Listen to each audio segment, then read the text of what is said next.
18절 말씀을 살피면서 예수님의 피로 죄 씻음을 받은, 죄 사함을 받은 후에는 하나님께서 모든 죄를 용서해 주시고 우리가 행했던 불법을 다시 기억지 아니하시기에 더 이상 죄를 용서받을 것이 없고 다시는 죄를 씻는 제사를 할 것이 없다.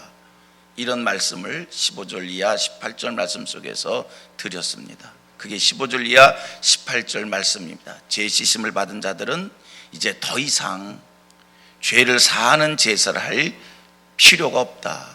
15절로 18절 말씀인데, 여기서 제가 한 가지 더 첨가해서 드린 말씀은, 우리가 십자가 보혈의 피로 죄 씻음을 받는다고 했을 때 과거에 지은 죄, 현재 지은 죄, 앞으로 지을 죄까지 다 용서받는 것은 맞습니다. 틀리지 않습니다. 그렇지만 매일매일 손과 발을 씻는 회개는 해야 한다. 이런 말씀을 제가 어제 드렸습니다. 여러분, 우리 인생들은요, 육신을 입고 사는 자들입니다. 그래서 예수님이 주신 말씀처럼 마음에는 원이로되 육신이 약해서 죄악된 세상에 살면서 죄의 유혹을 받을 수가 있고요, 죄의 유혹에 빠져 실수할 수 있습니다. 죄를 범할 수 있습니다. 이 땅에 사는 인생들 치고 죄로부터 자유할 사람은 아무도 없습니다. 누가 죄로부터 자유할 수 있겠어요? 40일 금식 기도한 사람도 죄로부터 자유할 수 없습니다. 아마 40일 금식 기도 중에도 실수하고 잘못하고 하나님이 기뻐하지 않는 일을 행할걸요? 보세요, 구약의 모세는요, 시내산에서 40일 동안 하나님을 대면하고 내려온 사람입니다. 그런데 이러한 모세도요, 혈기를 부려다가 그것 때문에 가나안 땅에 들어가지 못했다라고 성경은 말씀을 주고 있습니다. 바울 사도의 몸부림친 고민이 무엇입니까? 로마서 7장에서 바울은 이렇게 합니다. 누가 나를 이 사망의 몸에서 건져 달라는 겁니다. 자기가 원하는 바는 선인데 원치 않는 악을 행한다고, 내 몸속에 죄가 있어서, 내 안에 죄가 있어서 내가 원치 않는 바 이 악을 행한다고 누가 나 좀 이 사망의 몸에서 건져달라고 그렇게 외쳐댑니다. 바울이 누구입니까? 다메섹 도상에서 예수님을 만난 사람이고, 예수님 만난 이후에 복음을 위해 살겠다라고 완벽하게 헌신한 사람입니다.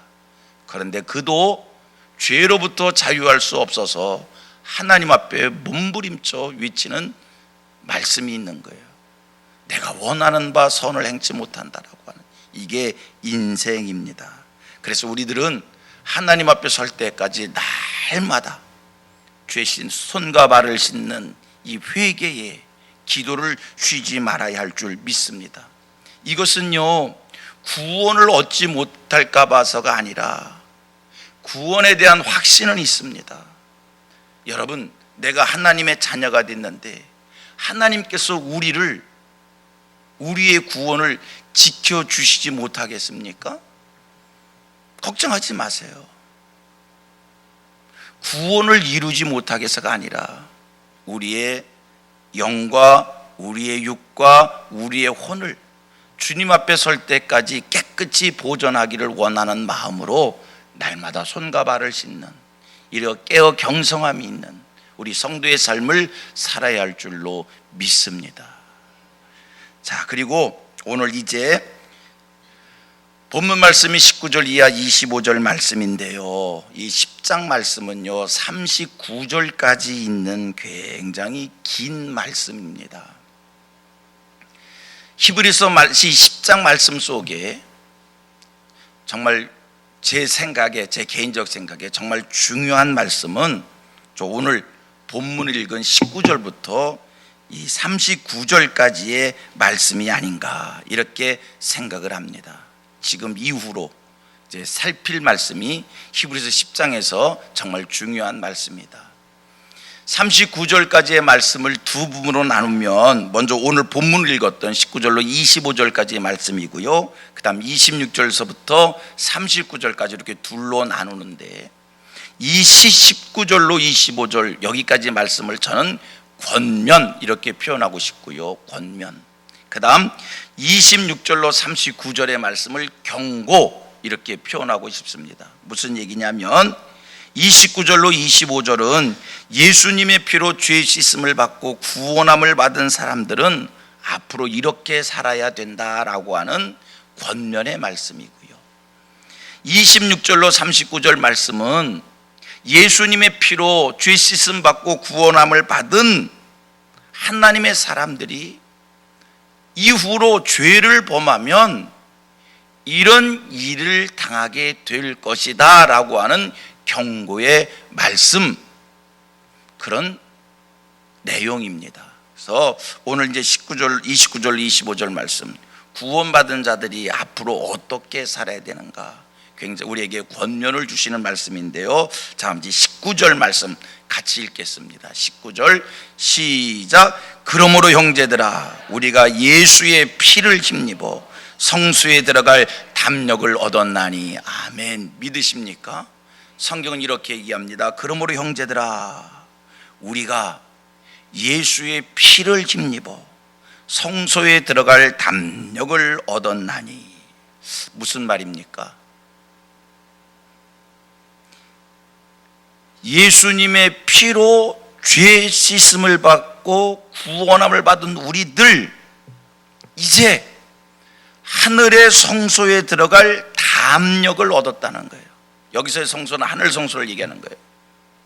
구원함을 받, 예수의 피로 죄 씻음을 받은 우리는 하늘 성소에 들어갈 담력을 얻었다는 거예요. 하늘 성소에 담대히 들어갈 수 있는 자들이 됐다는 거예요. 여러분, 땅의 성소는 어떤 성소였습니까? 이 성소가 성소, 지성소 나뉘어져 있어서, 지성소는 대제사장이 1년에 한 차례 들어갈 수 있는 곳이고요, 대제사장이라 할지라도 이 지성소에 들어가려면 두렵고 떨림으로 들어가야 됩니다. 죄를 씻지 않고 지성소에 들어갔다는 대제사장이라 할지라도 그 자리에서 즉사할 수밖에 없는 그런 곳이기에, 여러분, 이 성소는요 두렵고 떨림으로 들어가는 그러한 곳이었습니다. 지금 19절의 이야기는 뭡니까? 하늘 성소는 그런 성소가 아니다. 예수의 피로 죄 씻음을 받은 자들은 이 하늘 성소를 담대히 들어갈 수 있는, 할렐루야, 두렵고 떨림으로 이 성소에 들어가는 것이 아니라 예수의 피로 말미암아 담대히 하늘 성소에 들어갈 수 있는 이 새로운 길이 열려 있다. 아멘입니까? 이게 예수의 십자가 피의 감사함입니다. 예수 보혈의 피가 우리를 하늘 성소에 담대히 들어가는 이 축복을 주신 줄 믿습니다. 두렵고 떨림으로 이 땅에 성소를 들락거리는 자들이 아니라 이제는 하늘 성소를 담대히 어떻게 해서 예수의 십자가의 피로. 자, 20절 말씀 보십시오. 하늘 성소에 들어가는 그 길을 예수님이 열어주셨다는 말씀이에요. 20절 시작. 그 길은 우리를 위하여 휘장 가운데로 열어놓으신 새로운 살 길이요, 휘장은 곧 그의 육체나. 여러분, 우리가 하늘 성소에 담대히 들어가는 그 길, 그 새로운 길, 성경은 이렇게 표현하고 있어요. 새로운 살길, 하늘 성소에 들어갈 수 있는 이 새로운 살길을 누가 열어주셨어요? 예수님께서 열어놓으셨는데, 예수님께서 그 길을 어디 가운데 열어놓았다고 그래요? 휘장 가운데 열어놓았다, 이 말씀이요. 알 듯하기도 하고요, 모를 듯하기도 하고요. 알 듯 모를 듯한 말씀입니다. 그러나 말씀 그대로 제가 설명할게요. 하늘 성소에 담대히 들어갈 수 있는 길을 예수님께서 열어놓으셨는데, 성경은 예수님이 열어놓은 그 길을 새로운 살 길이다, 살 길이다. 예수님이 그 새로운 살 길을 어디 가운데 열어놓으셨다고요? 휘장 가운데 열어놓으셨는데, 그 휘장은 뭐라고요? 예수님의 육체라. 무슨 말일까? 여러분, 이 설명을 위해서는요, 이 땅의 성소의 휘장을 제가 설명하고 오늘 본문을 다시 설명하도록 하겠습니다. 여러분, 땅의 성소, 모세 율법대로 지어진, 모세가 지은 그 성소, 지성소와 성소를 나누는 휘장이 가로막혀 있었습니다. 그래서 이 휘장 안쪽은 지성소고 이쪽은 성소였습니다. 그런데요, 마태복음, 마가복음, 누가복음, 이 3복음서, 공간복음이라고 얘기하지요. 이 공간복음 말씀을 보면 예수님이 십자가에 운명하실 때 어떻게 됐어요? 이 휘장이 위로부터 아래로 쫙 찢어졌다는 거예요. 성소와 지성소를 가로막았던 휘장이 예수님이 십자가 운명하실 때 찢어졌어요. 확 터졌어요. 무엇을 의미하는가? 자, 성경 찾아봅니다. 제가 읽을게요. 마태복음 27장 50절 51절이에요. 이런 말씀이 3복음서, 공간복음, 마태, 마가, 누가, 요금에 다 기록되어 있어요. 그만큼 중요한 말씀인 건데, 자 보세요. 예수께서 다시 크게 소리 지르시고 영원히 떠나시니라. 이에 성소 휘장이 위로부터 아래까지 찢어져 둘이 되고 땅이 진동하며 바위가 터지고, 예수님이 십자가 운명하실 때 성소와 지성소를 나누었던 휘장이 찢어졌다. 무슨 의미일까?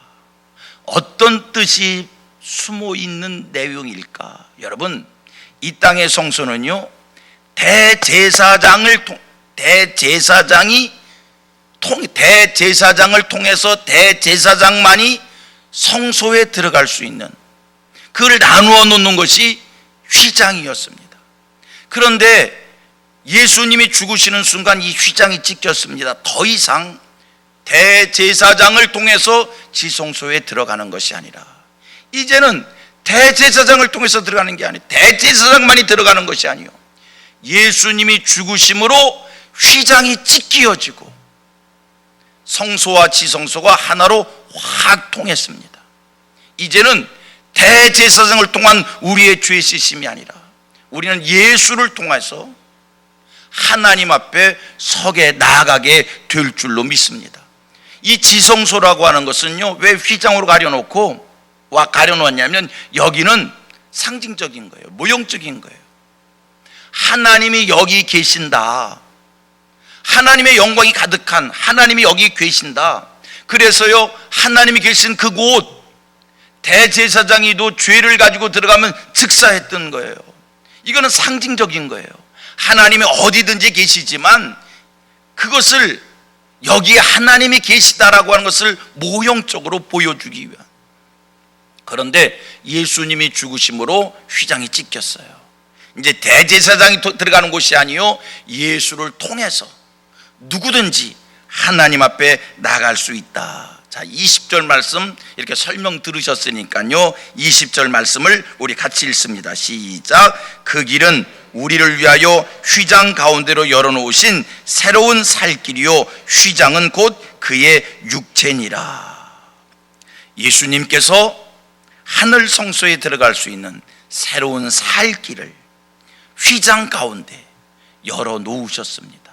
예수님의 육체로 우리를 하나님 앞에 나아갈 수 있는 길을 열어놓으셨습니다.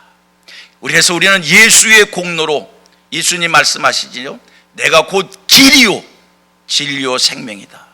우리는 예수를 통해서 하나님 앞에 나가게 된 줄로 믿습니다.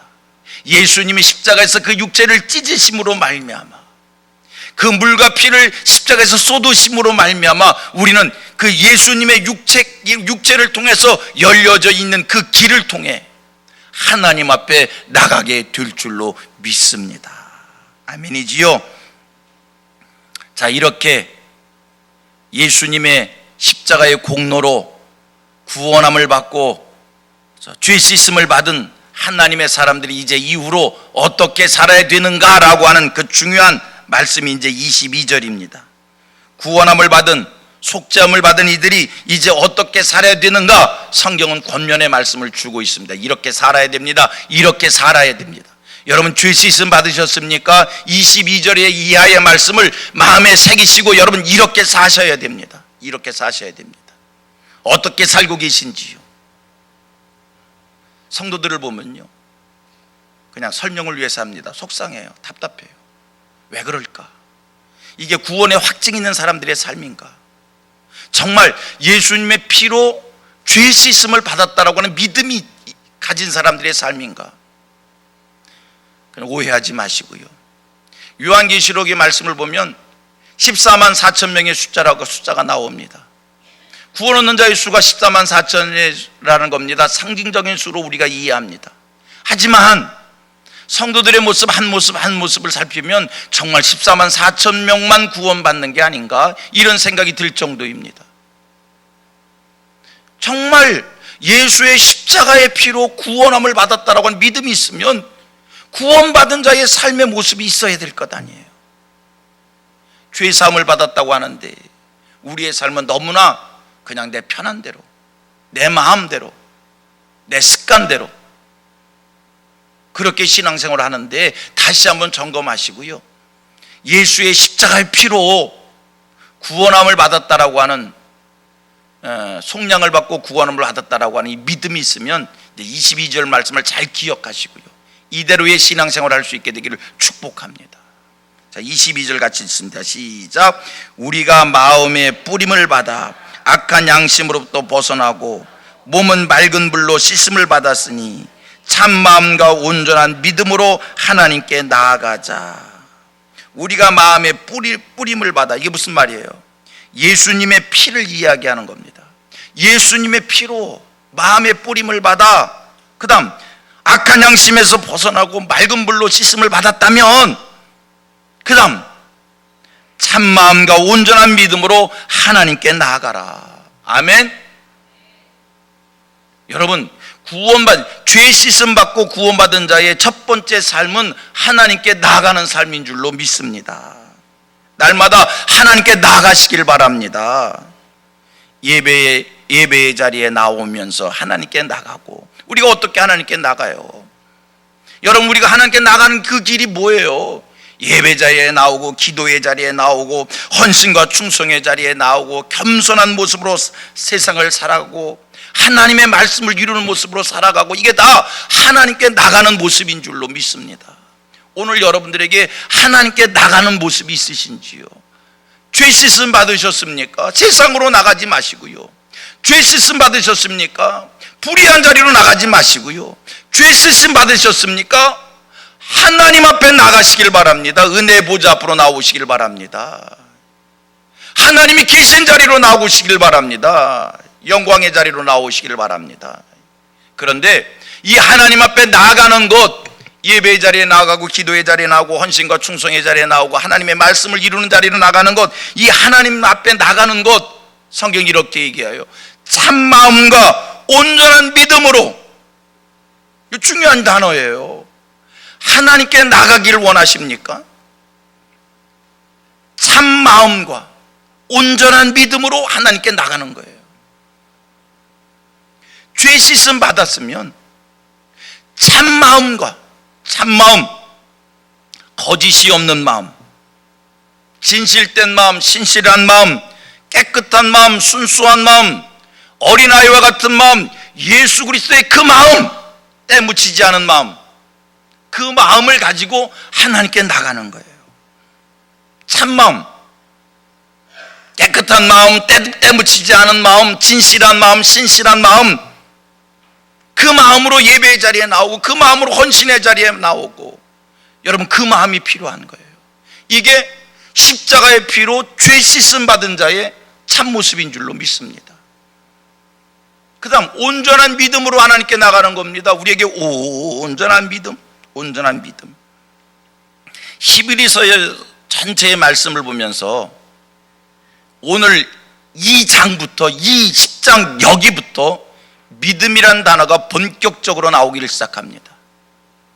10장 2장 이전에는요 4장 2절에 믿음이란 단어가 딱 한 번 나왔고, 거기 한 번 나왔고요 6장 12절에 또 한 번 나왔고, 두 번 믿음이란 단어가 나왔고, 우리가 히브리서 말씀을 보면 믿음이란 단어가 떠오르잖아요. 그런데 그 믿음이란 단어가 여기서부터 본격적으로 나오기를 시작합니다. 10장, 11장, 12장, 13장에. 여러분, 예수님의 십자가의 보혈의 피로 죄 씻음을 받은 자에게 이제 중요한 게 있습니다. 온전한 믿음. 그 믿음을 가지고 하나님께 나가는 겁니다. 그 온전한 믿음이 뭐냐? 하나님께서 이제 바울을 통해서 이 히브리서 기자를 통해서 이 온전한 믿음을 설명하기 위해서 11장에 여러 믿음의 선진들을 소개해 주고 있는 거예요. 온전한 믿음이 뭔가? 십자가의 피로 죄 씻음을 받았느냐? 너는 그러면 아벨과 같은 믿음으로, 노아와 같은 믿음으로, 아브라함과 같은 믿음으로, 다윗과 같은 믿음으로, 이러이러한 것이 온전한 믿음이다. 그 말씀 11에서 11장에 나오는 그 믿음의 선진들을 여러분 잘 보시고요, 이게 바로 십자가의 피로 구원함을 받은 자들이 간직해야 될 온전한 믿음, 그 믿음 갖고 이제 그 믿음으로 사시는 하나님의 사람들 되어야 됩니다. 여러분, 죄 씻음 받은 사람들이 이 땅을 사는 것, 참마음으로 사는 것이고요, 온전한 믿음으로 사는 것이고요, 참마음 온전한 믿음으로 하나님 앞에 나가는 것, 이게 귀한 삶인 줄로 믿습니다. 두 번째, 십자가 피로 구원함을 받은 사람의 두 번째 삶, 어떤 삶을 살아야 되느냐라고 권면해 주시는데, 이 말씀은 이제 내일 또 살필게요. 내일. 지금부터 이거 다 하려면 또 시간이 이만큼 해야 될 것 같아서 오늘 내일 여기 하고 다음 주에 이어서 할게요. 오늘 여기까지 하겠습니다.